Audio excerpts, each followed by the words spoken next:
Hey everyone, welcome back. In this video, I'll show you how to create chatbot flows in Chatfuel in 2026.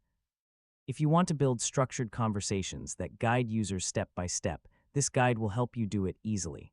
First, open your web browser and log in to your Chatfuel account. Next, select the chatbot you want to edit from your dashboard. Now go to the Flows or Automation section inside the Chatfuel editor. Next, click on Create New Flow to start building your chatbot conversation. Now add a starting message that will be shown when a user begins interacting with your bot.